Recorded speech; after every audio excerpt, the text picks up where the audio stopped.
The Great Recession supposedly taught us all a lesson. Save more, spend less, and when you do spend within your means instead of maxing out on credit. But have we already forgotten that lesson? The government reported figures for January consumer spending and income. Spending was up pretty dramatically in the month of January, and it really outpaced the growth in income, which was relatively flat.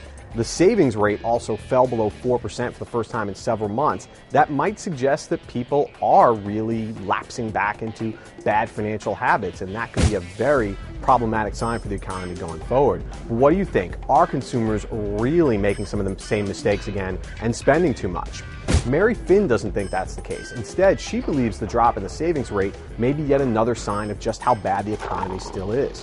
When you are making no money and out of work, you will certainly dip into your savings to pay for such basics as food, rent, and utilities, not to mention that this is the tax season and unemployment is taxable. There is a sense that people do have to spend on necessities, and if they are maxed out on credit or scared of putting on more credit, then maybe they will dip into savings. If they actually have savings to tap into, that is somewhat of a good sign that people maybe did learn their lesson and start saving for a rainy day again. But depleting that is obviously not something that will be good going forward.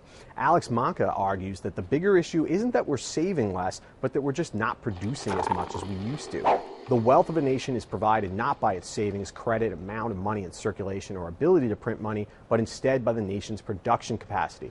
Identify the cause of the deindustrialization of the U.S. during the 70s, 80s, 90s, 2000s. Define the cause of our problems we find ourselves in today. That's a point that many readers share. There are lots of concerns about how the U.S. economy is no longer really a manufacturing giant the way it used to be, and that we have transformed into a services economy and one that also is a heavy importer of goods, and that we are not producing as much as we used to, and that could hurt the U.S. economy in the long run. Finally, Charles Hayes, hopefully not former Yankees third baseman Charlie Hayes, has a more fatalistic attitude and warning, be prepared for some salty language.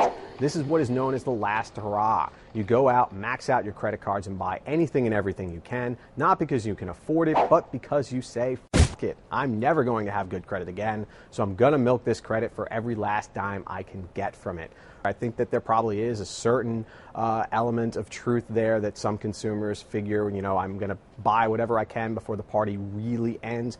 However, there is some evidence that consumers did really learn their lesson. Dipping into the savings rate does not necessarily mean that they're binging on credit again.